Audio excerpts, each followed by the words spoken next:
Aerospace industry and automotive industry, they try to join materials, and welding is very important. It's the most common method of joining materials, and they all try to actually have perfect, solid welds. But unfortunately, over a very short period of time during welding and at very high temperatures, some welding defects form that is costing these industries millions of dollars every year.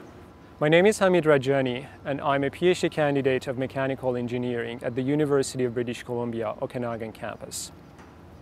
Maybe people are not familiar with welding that much, but welding is involving so many sciences. Like, you have to know solid mechanics, you have to know fluid mechanics, you have to know metallurgy, you have to know heat transfer.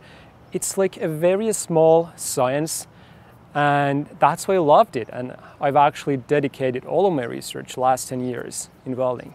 The goal of my research is hopefully to contribute to the science of welding, to understand the cause of welding defects a little bit more, and hopefully at the end of my project to be able to modify welding parameters to reduce the risk of welding defects.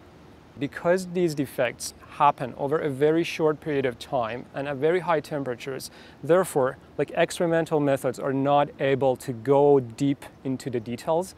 So I would say developing a model in the scale that I'm working on is very new, and it hasn't been done before. The model that I'm developing is made of 4 different stages. The first module is the thermal analysis module, in which we simulate the temperature distribution during welding. And in the second stage, we model solidification of the semi-solid weld to create the 3D microstructure of the semi-solid weld. Then we take that semi-solid structure and we go to the next stage, which is the thermomechanical stage, in which we simulate the mechanical interaction between the semi-solid weld and the base metal to simulate the deformation of the semi-solid weld.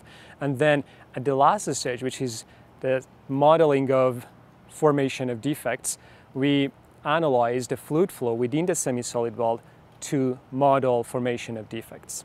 3 first modules are successfully finished, and I'm working on the last one. We've accomplished a lot, in my opinion, because for the first time we created the 3D microstructure of the semi-solid weld.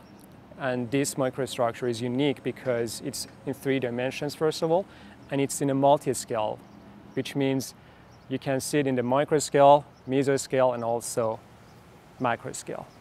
I've received different awards, but the American Welding Society Research Award means a lot to me because I've been recognized as one of the 2 top PhD researchers across North America by the most relevant organization that could actually judge and assess my work. So it means a lot to me, and it makes me motivated to work even harder.